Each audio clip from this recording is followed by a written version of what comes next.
Today, let us see about the barriers in communication. என்னென்ன barriers இருக்கு அப்படிங்கிறது இப்ப நம்ம பார்க்க போறோம். நேத்து கொஞ்சம் வேகமா பார்த்துட்டோம். அதனால இப்ப ஸ்டெப் பை ஸ்டெப் அது கம்ப்ளீட் கிளியர் ஆயிடுங்க. இப்ப பேரியர்ஸ் இன் கம்யூனிகேஷன்ல தடைகள் என்னென்ன கம்யூனிகேஷன்ல இப்ப ஒரு மெசேஜ் நம்ம கன்வே பண்றோம்னா அந்த மெசேஜ் அவங்களுக்கு போய் சேராம இருக்கிறதுக்கு என்னென்ன தடைகள் இருக்கு அப்படிங்கிறத பாக்குறோம். ஃபர்ஸ்ட் வந்து பிசிக்கல் பேரியர்ஸ். பிசிக்கல் பேரியர்ஸ் அப்படின்னா என்ன? சுத்தில இந்த சரௌண்டிங்ஸ்ல நம்மளை சுத்தி இருக்கு பாருங்க. அங்க பாத்தீங்கன்னா ஒரு பக்கம் பஸ் போயிட்டு இருக்கோம், லாரி போயிட்டு இருக்கோம், அதுக்கப்புறம் பார்த்தா மழை வந்துட்டு இருக்கோம், இடி இடிச்சுட்டு இருக்கோம். இந்த மாதிரி சமயத்துல ஒரு மெசேஜ் நீங்க கன்வே பண்ணும்போது அது நம்ம சொல்ற மெசேஜ் அவங்களுக்கு போய் முழுசா சேராது. அப்ப என்ன பாருங்க, it is result of their surroundings, noise, technical disturbances, outdated equipment அவர் வந்து என்ன பண்ண பழைய எக்யூப்மெண்ட் வச்சுட்டு இருக்காரு. இப்ப நீங்களே இப்ப ஜூம் பாக்குறீங்க, உங்க எக்யூப்மெண்ட் சரியில்லைன்னா கிளியரா வராது.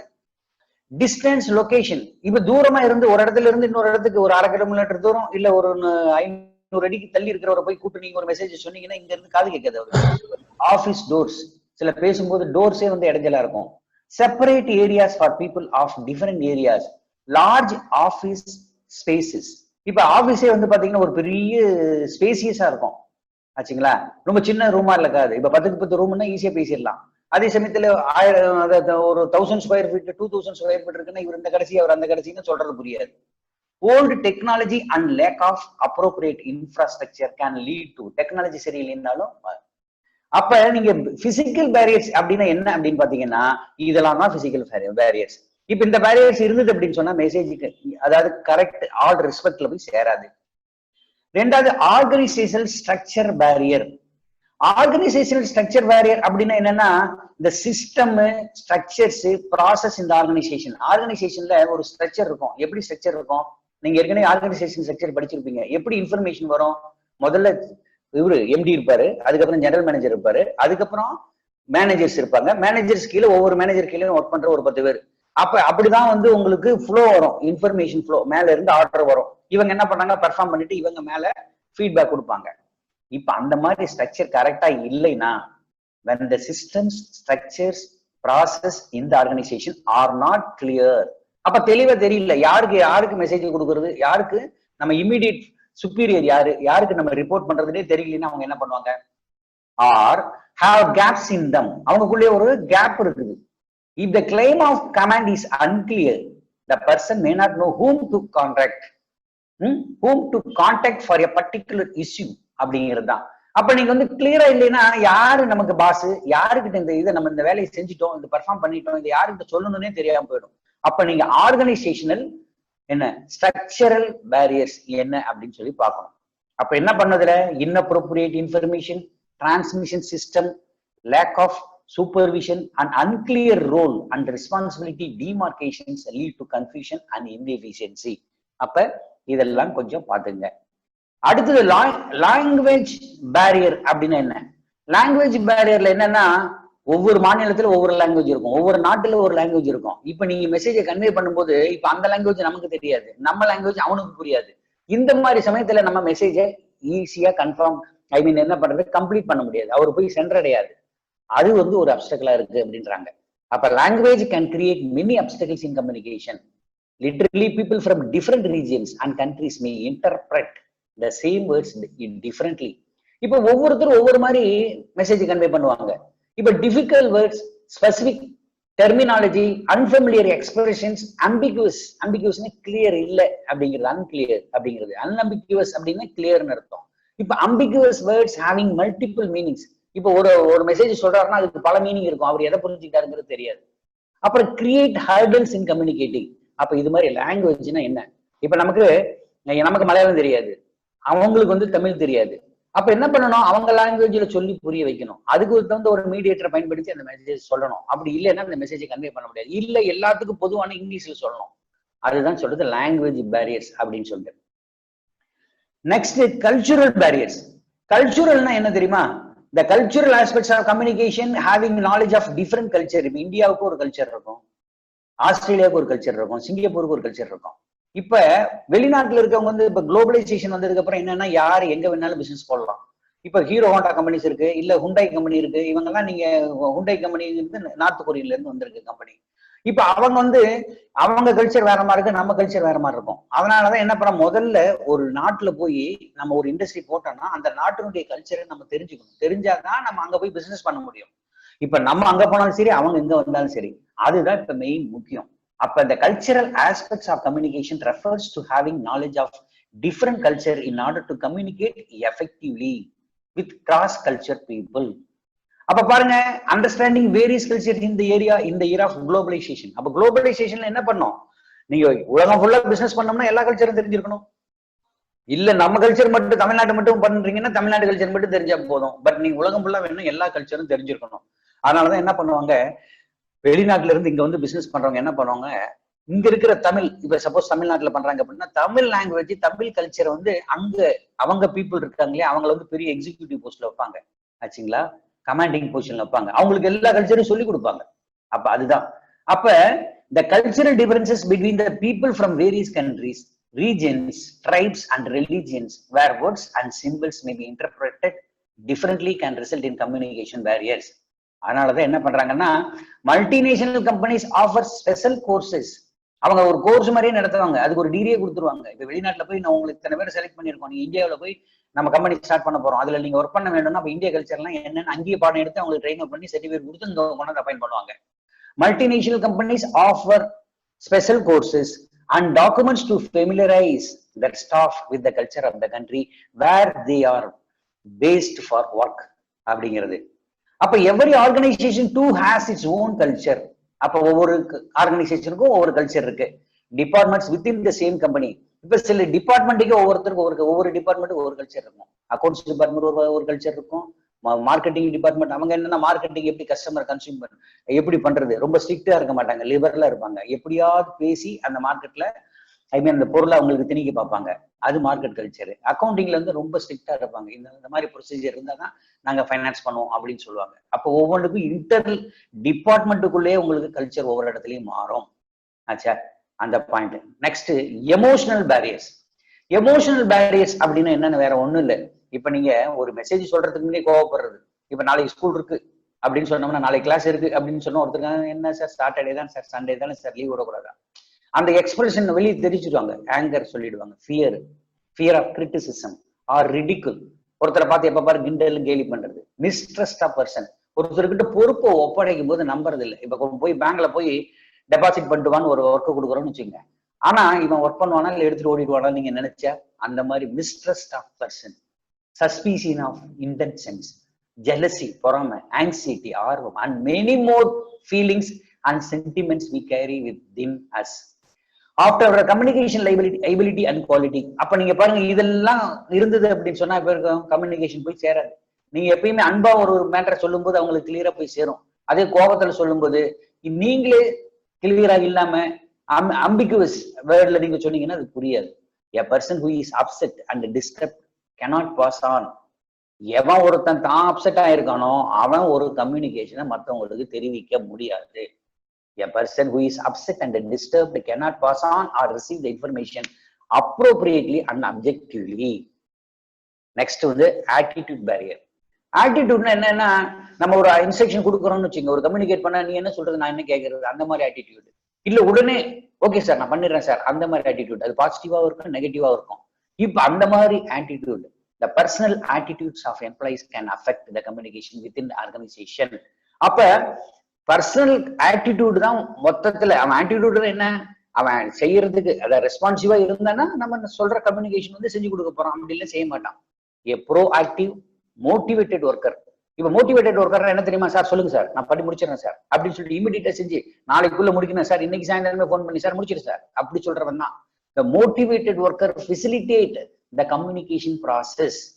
ஆச்சா, whereas the dissatisfied, இப்ப பாருங்க நல்லா எந்தூசியாஸ்டிக்கா இருப்பான் ஒருத்தன், ஜீல் அப்படின்னு சொல்லுவோம்ல, எந்தூசியாஸ்ட் ரொம்ப ஆர்வமா, சார் அடுத்த வேலை என்ன சார் கொடுங்க சார் நான் செய்யறேன், அடுத்தது அப்படின்னு கேட்டுக்கிட்டு இருக்கிறவன் இருப்பான். இன்னொருத்த என்ன பண்ணுவான், எதை கொடுத்தாலும் சந்தோஷமே பட மாட்டான், dissatisfied, discontented, shy, introvert and lazy, சோம்பேறி. அப்ப இவன் என்ன பண்ணுவான், எந்த ஒரு கொடுத்தான் அப்படியா அதை அப்படி வைங்க நான் செய்யறேன் அப்படி சொல்றான்னு வச்சுங்க. இப்ப அந்த மாதிரி ஆளு என்ன பண்றது, அப்ப அவன் தான் என்ன பண்ணுவான், can delay and hesitate in taking the initiative or refuse to communicate. அப்ப ஆட்டிடியூடும் வந்து கம்யூனிகேஷன் போய் சொல்றதுக்கு அதை நிறைவேற்றுறதுக்கு பெரிய பிரச்சனையா இருக்கு. அதுவும் ஒரு பேரியர் தான். அடுத்தது பெர்செப்ஷன் பேரியர்ஸ். பெர்செப்ஷன் பேரியர்ஸ் என்னன்னா each one of us perceives the world differently. இப்ப நான் உலகத்தை பாக்குறது ஒரு விதமா இருக்கும், நீங்க உலகத்தை பாக்குறது ஒரு விதமா இருக்கும். இதுக்கே காரணம் இப்ப நான் எப்படி எடுத்துக்கிறேன், அவங்க எப்படி எடுத்துக்கிறேன். எல்லாமே பாசிட்டிவா எடுத்துக்குவாங்க, சிலர் வந்து நெகட்டிவா எடுத்துக்குவாங்க. This causes the problems in communicating. Thus, some content is seen and interpreted differently by two people. இப்போ ஒரே ஒருத்தர் இங்க ரெண்டு பேருக்கு கொடுக்கும்போது இவன் ஒரு மாதிரி பார்ப்பான், அவன் ஒரு மாதிரி பார்ப்பான். This is the root cause of a miscommunication and misunderstanding. அதான் நீங்க பார்க்கணும். என்னென்ன பர்செப்ஷன் அப்படிங்கிறது அவனுடைய பார்வை எப்படி இருக்கு அப்படிங்கிறது. Physiological barriers. பிசியாலஜிக்கல் பேரியர்ஸ்னா ஒருத்தர் வந்து வயசானவரா இருப்பாரு, ஒருத்தருக்கு கண் பார்வை கம்மியா இருக்கும், இன்னொருத்தருக்கு காது கேட்காது.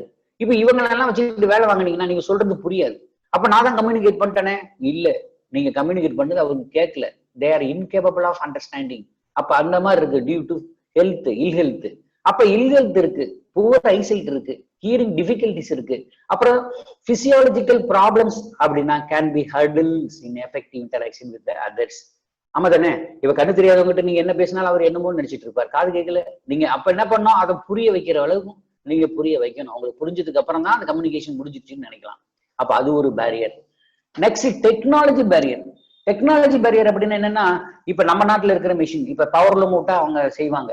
இப்ப அதே இம்போர்ட்டட் ஓஇ மிஷின் இல்ல வேற ஏதாவது ஃபாரின் கம்பெனில ஜெர்மன்ல இருந்து ஒரு வருது, அது டெக்னாலஜி வேற. அந்த டெக்னாலஜி இங்க ஆப்ரேட் பண்ண தெரியல. அப்ப என்ன பண்ணிருக்கணும், நம்ம இவன் அங்க கூட்டு போய் ஜெர்மனிலேயே ஒரு மாசம் ட்ரைனிங் கொடுத்து அவனை எம்ப்ளாயை நம்ம வச்சிருந்தோம்னா அவன் ஈஸியா பண்ணுவான்.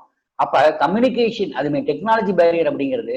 Communication modes are primarily technology driven. The communication technology is being constantly upgraded or new formats emerge over so frequently. Anyone who is not technical friendly struggles to communicate effectively via the medium.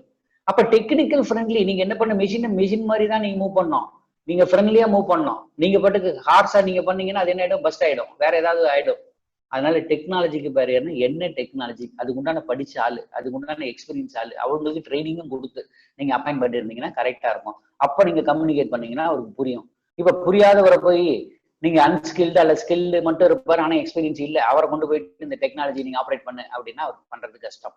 அடுத்தது gender barrier அப்படின்னு என்னன்னா ஆண் பெண் அப்படின்னு பார்ப்போம். இப்ப மென்னும் வேலைக்கு இருக்காங்க, விமென்னும் வேலைக்கு இருக்காங்க. இப்ப ரெண்டு பேருக்கு நீங்க கம்யூனிகேஷன் பண்றது, இப்ப மென்னுக்கு கம்யூனிகேஷன் பண்றது ஈஸியா போயிடும். இப்ப பெண்களுக்கு அது பாருங்க, reason the men and women communicate differently. The reason for this lies in the wiring of man's and women's brain. இப்ப மனிதனுடைய பிரெயின் பெண்களோட பிரெயின் அது வேறப்பட்டிருக்கும், அது அவங்களுடைய வேற. இப்ப மென் வந்து யூஸ்வலா என்ன பண்ணுவாரு, அவர் லீனியர், லாஜிக்கல் அண்ட் கம்பார்ட்மெண்டலைஸ்ட் மேனர்ல பேசுவாரு. அவர் எதுவுமே பாத்தீங்கன்னா எடுத்துக்கிறது எல்லாமே கம்பார்ட்மெண்டலைஸ்ட் மேனர்ல இருக்கும். வேற த விமன் என்ன பண்ணுவாங்கன்னா லாஜிக் அண்ட் எமோஷன். அவங்க என்ன பண்ணுவாங்க, இதுல என்ன லாஜிக் இருக்குன்னு பார்ப்பாங்க, அதே சமயத்துல உணர்ச்சி வசப்பட்டுருவாங்க. And more வெர்போசிவ். அவங்க தான் நீங்க ஏதாவது சொல்லி சத்தம் போட்டீங்க இந்த செய்யல அப்படின்னு சொன்னா 3 நாள் ஆஃபீஸ்க்கு வர மாட்டாங்க, இல்ல அழுக ஆரம்பிச்சிருவாங்க. இந்த மாதிரி இருக்கும். அப்ப நீங்க கம்யூனிகேட் பண்ணும்போது அவங்களுக்கு தகுந்த மாதிரி பண்ணணும். இப்ப this may be the cause of communication problem in an office where both men and women work side by side. Men can be held guilty of providing insufficient information. நார்மலா என்ன பண்ணாங்க, மென்னு கிட்ட கேட்டா நமக்கு தேவையான இன்ஃபர்மேஷன் கொடுக்க மாட்டான், ஒண்ணு கொடுத்துட்டு ஒண்ணு கொடுக்காம இருப்பான். ஆனா while women என்ன பண்ணுவாங்கன்னா may be blamed for providing too much detail. ஒரு டீடைல் கேட்டா 10 ஆன்சர் சொல்லுவாங்க அவங்க. ஆனா இவர் என்ன பண்ணுவாரு, 10 ஆன்சர் எதிர்பார்த்தோம்னா ஒரு ஆன்சர் கூட கொடுக்க மாட்டாரு மென்னு. அப்ப gender bias is another factor in communicating barriers. Due to traditional mindsets, many men find it difficult to take orders from or provide information to women. அதனாலேயே அவங்களுக்கு இன்ஃபர்மேஷன் கொடுக்கறது கொஞ்சம் கஷ்டப்படுவாங்க. இதெல்லாம் கம்யூனிகேஷன் பண்றதுக்கு உண்டான பேரியர்ஸ் அப்படின்னு நம்ம சொல்றது. இப்ப நல்லா பாருங்க, இந்த பேரியர்ஸ் வரும், இதுல ஒரு கொஸ்டின் கம்பல்சரியா வருது. அதனாலதான் தியரி கொஞ்சம் டீப்பா எடுத்தோம், அதனால நீங்க படிச்சுங்க. அதுக்கப்புறம் இந்த கிராமர் வரும்போதெல்லாம் போர்டில் தான் நம்ம எடுப்போம், ஒன்றும் ஒரி பண்ண வேண்டாம். எல்லாமே கிராமர் எடுக்கிறது, active voice, passive voice, indirect speech, direct speech, இதெல்லாம் எடுக்கிறது எல்லாமே போர்டில் தான் எடுப்போம். இப்ப நெக்ஸ்ட் இம்பார்ட்டன்ட் பாயிண்ட் என்ன அப்படின்னா கேஸ் ஸ்டடி. இந்த கேஸ் ஸ்டடியில ஒரு கொஸ்டின் உங்களுக்கு வரும், ஒரு சிச்சுவேஷனை கொடுத்துருவாங்க. அந்த சிச்சுவேஷன் உங்களை you have been asked to go into the situation and then so many question will be asked. And you have to answer all these questions based on the situation or circumstances. அந்த மாதிரி ஒரு situation உங்ககிட்ட கொடுத்த உடனே இந்த சிச்சுவேஷன்ல இந்த question கேட்டா நீங்க பதில் சொல்லணும். இப்ப அதுதான் இந்த கேஸ் ஸ்டடி அப்படிம்பாங்க. அது சிச்சுவேஷன் எந்த மாதிரி வேணும்னாலும் எது மாதிரி வேணும்னாலும் இருக்கலாம். அந்த மாதிரி இருக்கிற கேஸ் ஸ்டடி எப்படி பண்றது அப்படிங்கறது பாருங்க. இப்ப ஒருத்தர் வந்து இன்டர்வியூக்கு போறாரு. இப்ப நீங்க இன்டர்வியூக்கு போறீங்கன்னு வச்சுங்க. இன்டர்வியூக்கு போனா அவங்க என்ன கொஸ்டின் கேட்பாங்க, நீங்க எப்படி நடந்துக்கணும், அவங்க கொஸ்டினுக்கு நீங்க எப்படி ரெஸ்பான்சிவா பதில் சொல்லணும், அவங்களை எப்படி சாட்டிஸ்ஃபை பண்ணணும். இப்போ ஒரு இன்சிடென்ட், ஒருத்தர் இன்டர்வியூக்கு போறாரு, இன்டர்வியூ அட்டன் பண்ணாரு, ஒரு 10 நிமிஷம் 20 நிமிஷம் பாஸ் கிட்ட பேசினாரு, அதுக்கப்புறம் வெளியே வர்றாரு. அவர் அந்த மாதிரி ஒரு கொஸ்டின் கேட்டாரு, இவர் இந்த மாதிரி பதில் சொன்னாரு. இப்ப இந்த சிச்சுவேஷனை வச்சுக்கிட்டு அவர் செலக்ட் ஆவாரா ஆக மாட்டாரா நீங்க சொல்லணும், ஜட்ஜ் பண்ணணும். யூ ஆர் ஜட்ஜ், நீங்க ஜட்ஜிங் பண்ணணும். கெப்பாசிட்டி உங்ககிட்ட இருக்குது. நீங்க இவருக்கு இந்த மாதிரி பதில் சொல்லியிருக்காரு, அவர் செலக்ட் படுவாரா பண்ணப்பட மாட்டாரா அப்படிங்கிறது தான் இப்ப நீங்க கேஸ் ஸ்டடியில பாக்குறீங்க. இப்ப இந்த கேஸ் ஸ்டடி வந்து ரொம்ப ரொம்ப இம்பார்ட்டன்ட் ஒண்ணு உங்களுக்கு லைஃபுக்கும் சரி. நீங்க ஏன்னா நீங்களும் இன்டர்வியூக்கு எல்லாம் போக வேண்டி வரும். அப்ப அதுக்கு ரொம்ப யூஸ்ஃபுல் ஆகும். அப்ப நீங்க இன்டர்வியூக்கு போகும்போது எப்படி நடந்துக்கணும், அப்ப என்ன கொஸ்டின் கேட்டா எப்படி பதில் சொல்லணும் ஆச்சுங்களா. அப்ப என்னென்ன நாலேஜ் நீங்க உங்களுக்குள்ள உருவாக்கிக்கணும், ரெஸ்யூம் எப்படி ப்ரிப்பேர் பண்ணணும், எப்படி நீங்க ட்ரெஸ் பண்ணிட்டு போகணும், எப்படி நீங்க உட்காந்து பேசணும், எல்லாமே மேக்சிமம் ஒவ்வொன்றும் அனலைஸ் பண்ணுவாங்க. இப்ப இந்த கேஸ் ஸ்டடியில இந்த ஒரு பேராகிராஃபை பாருங்க. இதை பார்த்துட்டு அதுக்கப்புறம் நீங்க சொல்லுங்க. Rohit Malhotra, a fresh MBA from Amity Business School, received an interview call from Ernst and Young for the position of an intern. ஒரு இன்டர்ன்ஷிப் போஸ்டுக்காக அவர் இன்டர்வியூ கூப்பிடப்படுறாரு. யாரு இங்க அப்ளிகண்ட்? யாரு? ரோஹித் மல்ஹோத்ரா. அவர் என்ன படிச்சிருக்காரு? MBA படிச்சிருக்காரு. எந்த ஸ்கூல்ல படிச்சாரு? அமிட்டி பிசினஸ் ஸ்கூல் அப்படிங்கிற ஸ்கூல்ல படிச்சிருக்காரு. இப்ப இவர் போறாரு. He has to appear for the interview on 5th June at 10 PM. நல்ல ஞாபகம் வச்சுக்கணும். 5ஆம் தேதி, ஜூன் மாசம் 5ஆம் தேதி 10 மணிக்கு ஒரு இன்டர்வியூ அட்டன் பண்ணணும். எங்க? அட் த கம்பெனிஸ் கர்ஜியான் அப்படிங்கிற ஆபீஸ், அதாவது இது பாம்பே சைட்ல இருக்குது. பாம்பேல அந்த இடத்துல போய் அட்டன் பண்ணோம். இப்ப Rohit is excited about the opportunity and begins preparing for the interview. இப்ப இந்த இன்டர்வியூ கார்டு வந்த உடனே அவர் என்ன பண்றாரு? ரொம்ப சந்தோஷப்படுறாரு. சந்தோஷப்பட்டுட்டு அதை நம்ம எப்படி இன்டர்வியூ ப்ரிப்பேர் பண்றது அப்படின்னு அவருக்கு அவரே ப்ரிப்பேர் பண்ணிட்டு இருக்காரு. இன்டர்வியூ டேட் வந்துருச்சு. The date of the interview arrives. Rohit who resides in Noida. அப்ப நொய்டா அப்படிங்கிற இடத்துல தான் அவர் இருக்காரு. அங்க இருந்து கிளம்புறாரு, வீட்டுல இருந்து கிளம்புறாரு. எத்தனை மணிக்கு கிளம்புறாரு? 8:30 AM, 8:30க்கு கிளம்புறாரு. இப்ப நீங்க நம்ம சென்னை மாதிரி கிடையாது, வெள்ளூர் மாதிரி கிடையாது. அங்கெல்லாம் என்னன்னா ஒரு 2 மணி நேரம் 3 மணி நேரத்துக்கு முன்ன போனாதான் அந்த இடத்துக்கு போக முடியும். அவ்வளவு டிராபிக் இருக்கும் அங்கெல்லாம். பட் இருந்தாலும் அவர் 8:30 மணிக்கு போறாரு, 10 மணிக்கு இன்டர்வியூ. ஆனா 8:30 வீட்டுல இருந்து கிளம்புறாரு. However, he gets caught in a traffic jam. ஏன்னா அது பீக் ஹவர்ஸ் இல்லையா, அது அந்த டைம்ல எப்பயுமே டிராபிக் ஜாம் இருக்கும். And gets late for the interview. இன்டர்வியூக்கு லேட் ஆயிடுச்சு. He arrives at the office at 10:20 AM. அப்ப the unfactored delay makes him anxious and nervous. உடனே என்ன ஆயிடுது? எப்பயுமே இன்டர்வியூக்கு போகும்போது இந்த மாதிரி நடந்துட்டு அந்த சொன்ன டைமுக்கு போக முடியல, கை காலெல்லாம் நடுங்கும் இல்லையா, அது மாதிரி அவருக்கும் நடுக்க வந்துருச்சு. After apologizing the receptionist and informing her of the reason for being late, உடனே அங்க போறாரு. அந்த ரிசப்ஷனிஸ்ட் உட்காருங்க, அந்த பயோடேட்டா காமிக்கிறாரு, இந்த மாதிரி இன்டர்வியூ கார்டு காமிக்கிறாரு. இன்டர்வியூ கூப்பிட்டாங்க சார் அப்படின்னு. அப்புறம் Rohit wait for his return for the interview. அப்ப வெயிட் பண்ணுங்க சார், நாங்க கூப்பிடுறோம் அப்படின்னு சொல்லிட்டாங்க. இதுதான் அங்க நடக்கிற இன்சிடென்ட். இப்ப அவர் வெயிட் பண்ணிட்டு இருக்காரு. வெயிட் பண்ணணும்னா அவங்க கூப்பிடணும். கூப்பிட்டு கொஸ்டின் எல்லாம் கேட்பாரு, ஆன்சர் பண்ணணும். இப்ப எப்ப கூப்பிடுறாங்க பாருங்க. an hour later, 1 மணி நேரம் கழிச்சு, he gets called for the interview. உடனே என்ன சொல்றாங்க? ரோஹித் அப்படின்னு கூப்பிடுறாங்க. ரோஹித் நெக்ஸ்ட் டர்ன் உங்களுக்கு தான், நீங்க போலாம் உள்ள அப்படின்னு சொல்றாங்க. It has been one of the longest hours of Rohit's life. இது வரைக்கும் என்னன்னா, நல்லா இதுல கவனிங்க பாருங்க. எந்த இடத்துலயுமே இவ்வளவு பொறுமையா அவர் காத்ததே இல்லையா. 1 மணி நேரம் எங்கேயுமே அவர் வெயிட் பண்ணதே இல்லையா. அவர் லைஃப்லயே இதுதான் ஃபர்ஸ்ட் டைமா. வேலைக்கு போகணும்ல, வெயிட் பண்ணி தான் ஆகணும். On entering the interview room, உள்ள போறாரு. He finds himself facing a group of 5 interviewers. உள்ள போற sir, may come in sir அப்படின்னு ஒரு நாக் பண்ணிட்டு டோரை திறந்துட்டு வர எஸ்ம்பாங்க அவங்க. உடனே அவங்க திறந்துட்டு உள்ள போய் பார்த்தா 5 இன்டர்வியூவர் வரிசையா உட்காந்துருக்காங்க. ஆச்சா, 5 சேர்ல உட்காந்துருக்காங்க. Group of 5 interviewers. 5 பேர். ஒருத்தர் கேள்வி கேட்டாவே நம்மளால பதில் சொல்ல முடியாது. இங்க 5 பேர் இருக்காங்க. உடனே என்ன பண்றாரு இவரு? குட் மார்னிங் சார் அப்படின்னு கூப்பிடுறாரு ரோஹித். குட் மார்னிங் சார் அப்படின்னு சொல்லிட்டு போறாரு. அதுல இன்டர்வியூவர் ஏ அவர் என்ன சொல்றாரு? Please be seated. Why did you get late, Mr. Rohit? ஏப்பா லேட் ஆயிட்ட? உட்காருங்க அப்படின்னு சொல்லிட்டு ஏன் லேட் ஆகி போச்சு அப்படின்னு கேட்கிறாரு. சாரி அப்படின்னு கேட்கிறாரு. அப்ப மிஸ்டர் ரோஹித் என்ன பண்றாரு, எதுக்கு என்ன பதில் சொல்லுவாரு இவரு? உடனே என்ன பண்றாரு, கிளென்சிங் ஹிஸ் ஹேண்ட்ஸ், கையை ரெண்டையும் பிசைறாரு. என்ன பதில் சொல்றதுன்னு அவருக்கு தெரியல. இந்த மாதிரி எல்லாம் நீங்க இதை யோசிக்க கூடாது, டப்புன்னு பதில் சொல்லணும். அதை நீங்க இங்கேயே ப்ரிப்பேர் பண்ணிட்டு போயிருக்கணும். நீங்க யோசிச்சாவே அவங்க என்ன பண்றாங்க, இவங்க இந்த பையன் அன்ஃபிட்டுப்பா அப்படிம்பாங்க. ரைட்டோ தப்போ ஆன்சர் பட்டு பட்டு பட்டு பட்டுன்னு வரணும். அவங்க இமீடியட் ரியாக்ஷன் தான் அவங்க பார்ப்பாங்க. இவர் என்ன பண்றாரு, கையை என்ன பண்றாரு, நல்லா பிசைஞ்சிட்டு, I am sorry sir, I got caught in an unprecedented traffic jam. Sorry sir, நான் வந்து எதிர்பாராத விதமா டிராபிக் ஜாம்ல மாட்டிக்கிட்டேன் சார். எல்லாத்துக்கும் தெரியும். 10 மணிக்கு இன்டர்வியூன்னு உனக்கும் தெரியும். 10 மணிக்கு வரணும்னா நீ 7 மணிக்கே ரெடி பண்ண வேண்டியது இல்லை, 6 மணிக்கே வர வேண்டியது தானே. நீ எங்க இருந்து வர்ற எஸ் இருக்கு, இதெல்லாம் பார்க்காம இப்ப பதில் சொல்றான். சாரி சார், எப்படி டிராபிக் ஜாம்ல நீ இல்ல பஸ்ல வந்தாலும் டிராபிக் ஆகதான் செய்யும். சரி, மிஸ்டர் பி இன்னொரு இன்டர்வியூ கேட்கிறாரு. Of course traffic snarls are and everyday occurrences இந்த என்சிஆர். அது வந்து என்சிஆர் ரோடு சார். என்சிஆர் ரோடுல தினம் தினம் தான் டிராபிக் நடக்குது. இன்டர்வியூவர் சொல்றாரு. Anyway tell us about your self. சரி சரி பரவாயில்ல விடு, உன்னை பத்தி ஏதாவது சொல்லு அப்படின்னு கேட்கிறாரு. அப்ப என்ன, ஹி இஸ் நாட் சாட்டிஸ்ஃபைட். இந்த இடத்துல தெரிஞ்சிருது. அப்ப இவன் சொன்ன பதில் அவருக்கு பிடிக்கல. டிராபிக் ஜாம் இருக்குன்னு சொல்றானே இவன், இவனுக்கு தெரியாதா? அப்ப சரி உன்னை பத்தி ஏதாவது சொல்லு அப்படின்னு கேட்கிறாரு. ரோஹித் இப்ப என்ன பண்ணணும், டப்புன்னு சொல்லணும் இல்லையா? நான் எங்க இருந்து வரேன், என்ன படிச்சேன், எங்க ஃபாதர் என்ன பண்றாரு, அதை ஏதாவது சொல்லணும் இல்லையா? Rohit shifting in his seat. அப்ப என்ன பண்றாரு, அவர் சீட்டு முன்னில உட்கார்ந்து இருக்காரு. இந்த சைடுல இருந்து அந்த சைடு இப்படி இப்படி சாஞ்சி பார்த்துட்டு, what would you like to know about me sir? ஏதாவது ஒண்ணு பத்தி சொல்லணும்னா நீ எங்க இருந்து வந்த, உன் பேக்ரவுண்ட் என்ன, என்ன படிச்சிருக்க, எக்ஸ்பீரியன்ஸ் எவ்வளவு, என்ன மார்க் வாங்கியிருக்க, என்ன சர்டிபிகேட், வேற ஏதாவது எக்ஸ்ட்ரா கரிக்குலர் ஆக்டிவிட்டிஸ் இருக்கா, இதெல்லாம் ஒன் பை ஒன்னா சொல்லணும் இல்லையா?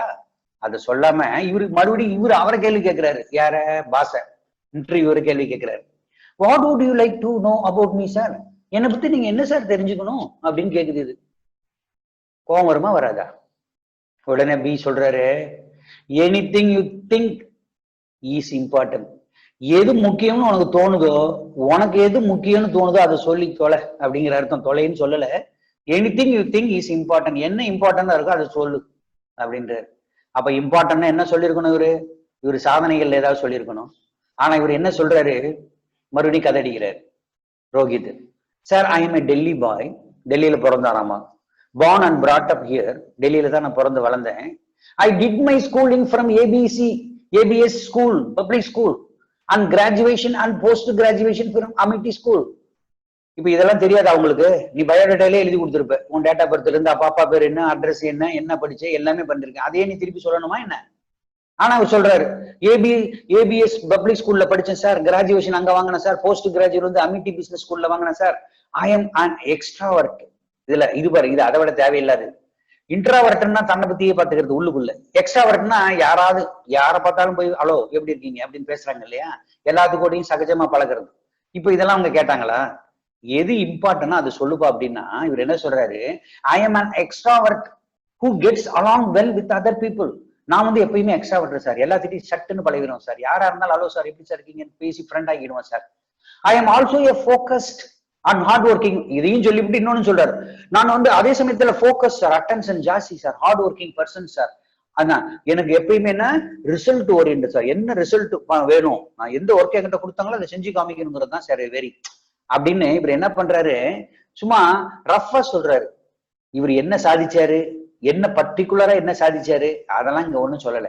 ஏதாவது இம்பார்ட்டன்ட் சொல்லுப்பா அப்படின்னா இவர் வந்து இன்ட்ரா வரட்டான், ஐ மீன் இந்த எக்ஸ்ட்ரா வரட்டான், எல்லாத்திட்டையும் சகஜமா பழகுவாராம். அதே சமயத்துல ஹார்ட் ஒர்க்கிங் பர்சனா, ரிசல்ட் ஓரியன்டா. இவர் வந்து பிறந்தது வந்து டெல்லியில பிறந்தாராம், வளர்ந்தாராம், இந்த இடத்துல டிகிரி வாங்கினாராம். இதெல்லாம் வந்து என்னன்னா மேக்சிமம் அதுலயே இருக்கு. எதுல இருக்கு, இவர் சர்டிபிகேட்லயே இருக்கு. இவர் ரெஸ்யூம் கொடுத்துருப்பாரு இல்லையா, கரிக்குலம் வீட்டை கொடுத்துருப்பாரு இல்லையா, அதுலயே வந்து இவர் டேட் ஆஃப் பர்த் இருக்கும், இவர் பேர் இருக்கும், அப்பா பேர் இருக்கும், அட்ரஸ் இருக்கும், என்ன படிச்சாருன்னு இருக்கும், போஸ்ட் கிராஜுவேட் எங்க வாங்கினா இருக்கும். அதை போய் நீ திருப்பி சொல்ல தேவையில்லை. அதுல இல்லாதது ஏதாவது சொல்லியிருந்தா நல்லா இருக்கும். ஓகே பரவாயில்ல. இப்ப அடுத்த இன்டர்வியூ வர்றார். C, what accomplishments are you proud of? என்ன நீ சாதிச்சிருக்க, இது வரைக்கும் நீ என்ன சாதிச்சிருக்க, ஏதாவது ஒண்ணு சொல்லு பார்க்கலாம் அப்படின்னு கேட்கிறாரு. அடுத்த பாயிண்ட்ஸ் இது வந்து உங்களுக்கும் லைஃபுக்கு யூஸ் ஆகும். ரோஹித் சொல்றாரு, என்னையா திருப்பி திருப்பி இவனுங்க கேட்டுக்கிட்டு இருக்கானுங்க ஏதாவது கேள்வி, நான் இப்பதான் வேலைக்கே போறேன், என்னத்தை சாதிக்கிறது, சாப்பிட்டதை தவிரன்னு நினைக்கிறாரு என்னன்னு தெரியல. ரோஹித் வந்து ஹெசிடேஷன் அண்ட் பாஸ், வெறுப்புல என்ன பதில் சொல்றதுன்னு அவனுக்கு டப்புன்னு தெரியல. எப்பயுமே பதில் தெரியலன்னா மூஞ்சி சொல்லி போனோம், அது மாதிரி அவர் மூஞ்சி சொல்லிக்கிறாரு. சொல்லிச்சுட்டு என்ன சொல்றாரு, I have always been a good debater sir. Sir, நான் எங்க போனாலும் ஒரு டிபேட்டர் சார், நல்ல வாதி, வாதம் பண்றதுல நான் பெரிய ஆள் சார், டிஸ்கஷன் பண்றதுல பெரிய ஆள். I have won many trophies at school, நான் சில பரிசுகள் எல்லாம் வாங்கியிருக்கேன், டிராபிஸ் எல்லாம் வாங்கியிருக்கேன். எங்க ஸ்கூல் போட்டி எல்லாம் வைக்கிறாங்க இல்லையா, ஆனுவல் டேல வைப்பாங்கல்ல, அதுல சில டிராபிஸ் வாங்கியிருக்காரு. காலேஜ் லெவல்ல பார்த்தா I was appreciated and given a commendation certificate for my project work with company X. ஒரு கம்பெனி எக்ஸ்ங்கிற ஒரு கம்பெனில ஒரு ப்ராஜெக்ட் ஒர்க் கொடுத்தாங்க, அதை நான் செஞ்சேன். I was appreciated and given a commendation certificate. என்ன ஒர்க் கொடுத்தாங்க, எந்த ப்ராஜெக்ட் கொடுத்தாங்க அப்படிங்கறத சொல்லல. ஒரு சர்டிபிகேட் வாங்கியிருக்கேன், அது என்ன சர்டிபிகேட் அதை காட்டவும் இல்லை, வாயில ஓரலா சொல்ற. அது கூட என்ன பண்றாரு, ஹெசிடேஷன் அண்ட் பாஸ், வேண்டா வெறுப்பா சொல்றாரு. I have always been a good debater and have won many trophies at school and college level. I was appreciated and given a commendation certificate of my project work with company X அப்படின்னு சொல்றாரு. இதுல கூட அவங்க என்ன commendation certificate, என்ன commendation certificate, எந்த ஃபீல்ட்ல என்ன, இந்த சர்டிபிகேட் கொஞ்சம் காட்டு, அதெல்லாம் கூட அவங்க கேட்கல. சொல்றதுல சரி முடுங்க. நெக்ஸ்ட் மிஸ்டர் டிங்கிற ஒரு இன்னொருத்தர் கேட்கிறார், tell me about a difficult experience on your life and how did you deal with it. உன்னுடைய லைஃப்ல, வாழ்க்கையில ரொம்ப கஷ்டமான அனுபவம் எது, வாழ்க்கையில ரொம்ப நீ கஷ்டப்பட்ட சூழ்நிலை எது, how did you deal with, அதை எப்படி நீ டீல் பண்ணி ஜெயிச்சு காமிச்ச, வெளியே வந்த அந்த பிரச்சனையில இருந்து எப்படி வெளியே வந்த அப்படின்னு கேக்குறாரு. இவர் வந்து பணக்கார வீட்டுக்குள்ள போல இருக்கு. இவர் என்ன சொல்றாரு பாருங்க Rohit, well sir, I have not faced many difficult situation so far. இது வரைக்கும் நான் கஷ்டமான சூழ்நிலையை நான் பார்த்ததே இல்லை சார். அப்படின்னா என்ன பாருங்க, ரொம்ப என்ன சொல்ற, ராஜபோகத்துல வளர்ந்துருக்காரு, என்ன எந்த கவலையும் இல்லை போல இருக்கு. However moving into a hostel after school, அப்ப கூட நான் என்ன பண்ணுவேன்னா எந்த கஷ்டமும் எனக்கு இல்லை, அவங்க கேட்கறது பெரிய டிஃபிகல்டி சிச்சுவேஷன், அதாவது அவங்க கேட்கறது வேற. ஆனா இவர் என்ன சொல்றாரு, moving to a hostel after school, school முடிஞ்சோடனே நான் ஹாஸ்டலுக்கு போவேன்ல சார், அந்த சமயத்துல ஐ டிட் ரிக்வயர் மெனி சின்ன I had to make new friends. ரோட்ல போகும்போதெல்லாம் யாரெல்லாம் எனக்கு கண்ணில் போறாங்களோ அவங்களெல்லாம் ஃப்ரெண்ட். என்னை விட வயசுல பெரியவங்களை கூட என்ன பண்ணுவேன், சகஜமா மாட்டிக்கிடுவேன். Do all my basic work my self, ஆச்சா, என்னுடைய அடிப்படை தேவையெல்லாம் நானே செஞ்சுக்குவேன். And stop being fussy about food, சாப்பாட்டு பிரியர், நான் நல்லா சாப்பிடுவேன். I learn many life skills. Life skills அது என்ன ஸ்கில்னு சொல்லல. ஐ லேர்ன், இப்ப நீங்க வந்து சாப்பாடு பிரியர் நாங்க சொல்லணுமா, I learn many life skill. சரி, என்னென்ன ஸ்கில் நான் சொல்லியிருக்கியா. And become independent and responsible, நான் எப்பயுமே சுதந்திரமா இருப்பேன், அதே சமயத்துல பொறுப்பாகவும் இருப்பேன் அப்படின்னு சொல்றாரு. கேட்ட கேள்வி வேற, இவரு கதை அடிக்கிறாரு. அது நல்லா இதுலயே புரிஞ்சிருச்சு. டிஃபிகல்ட்டி சிச்சுவேஷன்னா எந்த மாதிரி டிஃபிகல்ட், ஒரு ஆக்சிடென்ட் ஆச்சு இல்ல வேற ஆச்சு, சரி நீ வசதி, சரி இவர் சொல்றது என்ன சொல்றாருன்னா, ஹாஸ்டல்ல இருந்து ஸ்கூல்ல இருந்து ஹாஸ்டலுக்கு போற சமயத்துல யாரெல்லாம் போறோம் அவங்களெல்லாம் ஃப்ரெண்ட் ஆக்கிக்குவேன், வயசுல பெரியவங்களை கூட என்ன நண்பன் ஆக்கிக்குவேன், அதே மாதிரி என்னுடைய பேசிக் வேலையெல்லாம் நானே செய்வேன், சாப்பாட்டுல பிரியன் நான், அதே சமயத்துல many life skill and become independent, சில லைஃப் ஸ்கில் எல்லாம் நான் கத்து வச்சிருக்கேன், அது என்னன்னு சொல்லல. அண்ட் ரெஸ்பான்ஸ், ஆனா அதே சமயத்துல நான் பொறுப்பா நடந்துக்குவேன் அப்படின்னு சொல்றேன். நீ வாயில சொல்ற, யார் நம்புறது. அடுத்தது பாருங்க, மிஸ்டர் ஏ மறுபடியும் ஃபர்ஸ்ட் இருக்கிறவர், அந்த innovation is the key to success. அதான் இன்னோவேஷன் என்னென்ன, அதாவது இன்னோவேஷன் புதுசு புதுசா கண்டுபிடிப்பு, புது கண்டுபிடிப்பு, அதுதான் வந்து சக்சஸுக்கு. நீங்க லைஃப்ல புதுசு புதுசா திங்க் பண்ணணும், பேசினதே திருப்பி பேசிட்டு இருக்க கூடாது. Innovation is a key to success. Can you think of 5 ways you can use that the styrofoam cup in front of you besides holding liquids? என்ன கேக்குறாரு, அவர் இன்டர்வியூக்கு வந்த சமயத்துல வாட்டர் குடிக்கிறதுக்காக கிளாஸ் வச்சிருப்பாங்க இல்லையா, அது ஸ்டைரோஃபார்ம் கப், அது கப். அந்த கப், இந்த கப்ல வாட்டர் கொடுத்தா நீங்க குடிப்பீங்க, சரி, அதை தவிர இந்த கப்புல வாட்டர் ஊத்துறதை தவிர இந்த கப் 5 விதத்துக்கு பயன்படும். எந்த 5 விதத்துக்கு பயன்படும்? Can you think of 5 ways? ஒரு ஏதாவது 5 வகையை சொல்ல முடியுமா உங்களால? You can use the cup in front of you besides holding liquids. அதை தண்ணி ஊத்துறதை தவிர, வாட்டர் ஊத்துறதை தவிர வேற 5 விதமா அதை யூஸ் பண்ணலாமா? அது என்னன்னு உங்களால திங்க் முடியுதா அப்படின்னு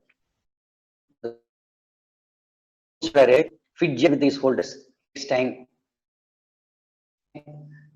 நம்ம சொல்ல தெரியலன்னா வச்சுக்க என்ன பண்ணுங்க, போடுவாங்க.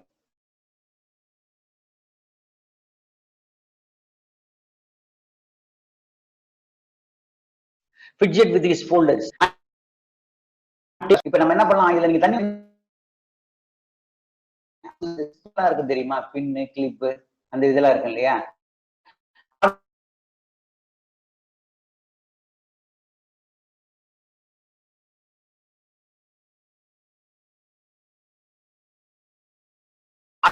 போட ரப்பரு, அப்ப ஃபுட் ஐட்டம்ஸ், சாப்பிடுற ஐட்டம் அதுல கூட எல்லாமே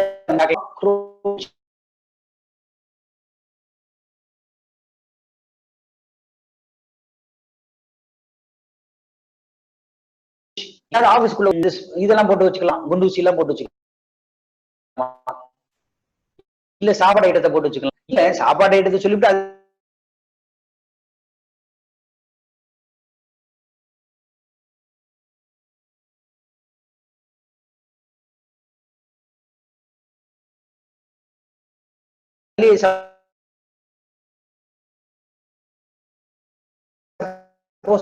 காக்கரோச் அப்படின்ற என்ன பண்றதுன்னா, ஜோக் தான் சொல்ல சொல்றாங்கன்னு நினைச்சுக்கிட்டு ஜோக் எல்லாம் சொல்ற அளவுக்கு சொல்ல தெரியல சார்.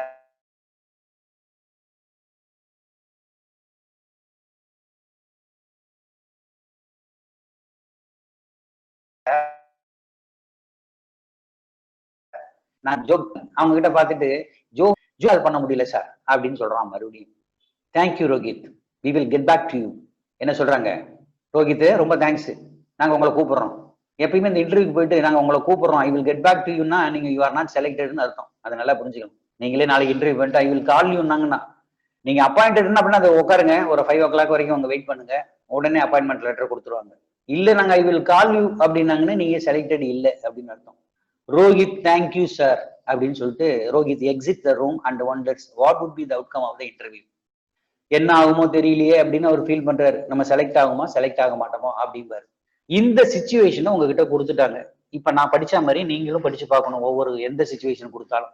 இப்ப கொஸ்டின்ஸ் கேட்கறாங்க, இந்த கொஸ்டின்ஸை நீங்க பதில் சொல்லணும். Do you think Rohit will be selected by an interview? Why or not?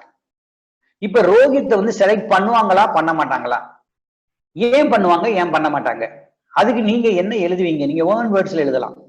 ஆனா இங்க என்னன்னா, இதுல என்ன நம்ம ஃபீல் பண்றேன்னா Rohit is unlikely to be selected for intensive, select பண்ண மாட்டாங்க.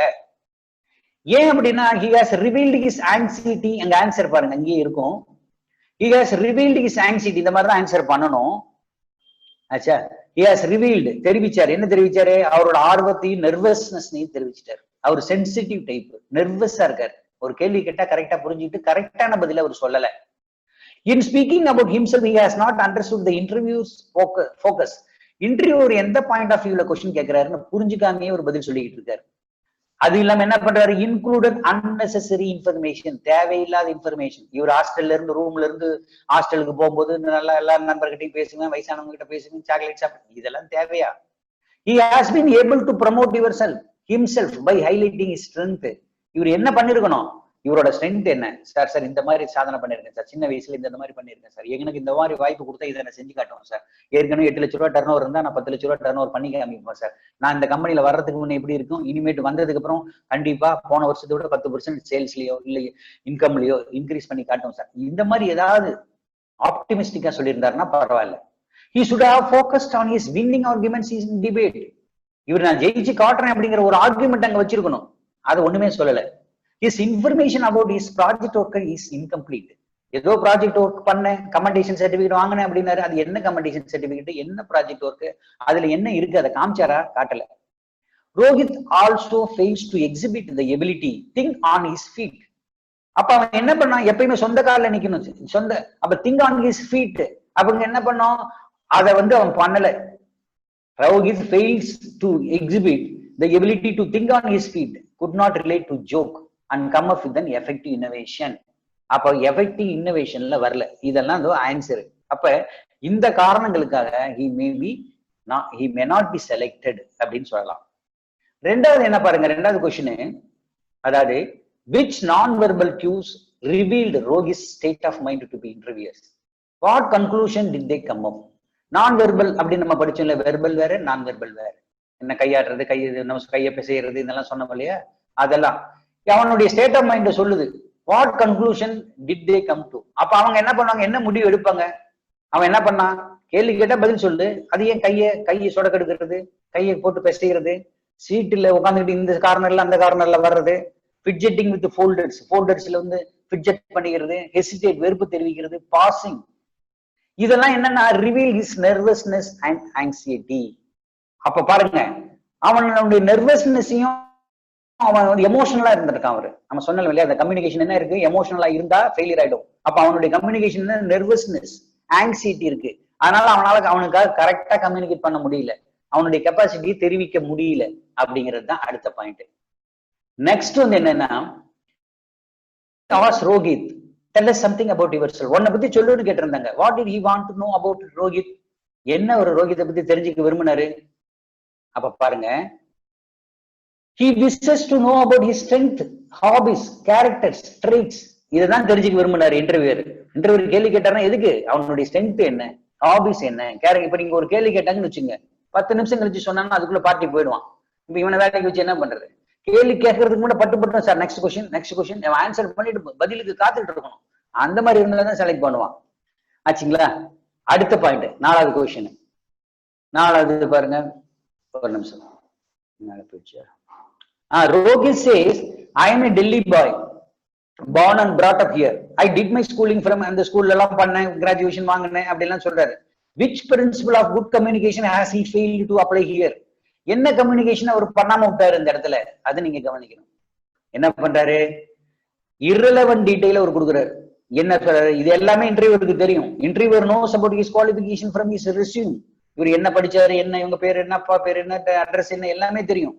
அவர் என்ன பண்ணிருக்குன்னா, Rohit should have been concise and focused. அதான் இந்த கன்சைஸ் அண்ட் ஃபோக்கஸ் இங்க இல்ல. கான்கிரீட்னு சொன்னோம் இல்லையா அந்த கம்யூனிகேஷன், அந்த கான்கிரீட் இல்ல. ரோஹித் வந்து என்ன பண்ணோம்னா, கேட்ட கேள்விக்கு கரெக்டான பதில் சொல்லாம, அது இல்லாம கன்சைஸா பண்ணணும். நம்ம சொன்னோம்ல பிரிவிட்டி அப்படின்னு சொன்னோம் ஃபர்ஸ்ட் எடுத்தோன்னு, அது ரொம்ப சிம்பிளா சுருங்க சொல்லி விளங்க வச்சிருக்கணும். அது அவர் பண்ண மறந்துட்டாரு. 5வது question, while talking about his accomplishments, where did Rohit go wrong? எங்க ராங்கா போனாரு? which characteristics of effective communication is missing in his answer அப்படின்னு பார்க்கணும். அப்ப Rohit failed to give complete information about his strength. அவர் ஸ்ட்ரென்த்தை பத்தி இன்ஃபர்மேஷன் கொடுக்க அவரு மறந்துட்டாரு, ஃபெயில் ஆயிட்டாரு, கொடுக்கல. And details of the project, இவர் ஏதோ சாதிச்சேன்னு சொன்னாரே, இந்த கமெண்டேஷன் சர்டிபிகேட் வாங்கினாரே, அதோட டீடைலும் கொடுக்க மறந்துட்டாரு. He should have been mentioned the reason for commendation certificate. Commendation certificate என்ன சாதிச்சாரு, எதுக்காக அந்த பரிசு கொடுத்தாங்க அப்படிங்கறத அவர் சொல்லியிருந்தா ஓரளவுக்கு புரிஞ்சிருப்பாங்க. அதை அவர் சொல்லல. Next, what barriers do you think were present in the interview? என்ன பேரியர்ஸ் நீங்க இருக்குதுன்னு நினைக்கிறீங்க? வேற ஒண்ணும் இல்ல, ஒன்லி எமோஷனல் பேரியர்ஸ். ஆமா தானே? அவர் கையை செய்யறது, கிளிச்சிங் ஹேண்ட்ஸ், இதெல்லாம் பண்ணார் இல்லையா, shifting in seats, fidgeting with folder, hesitating, இதெல்லாம் என்ன எதை காட்டுது? எமோஷன்ஸ் காட்டுது. அப்ப emotions created communication barriers for Rohit.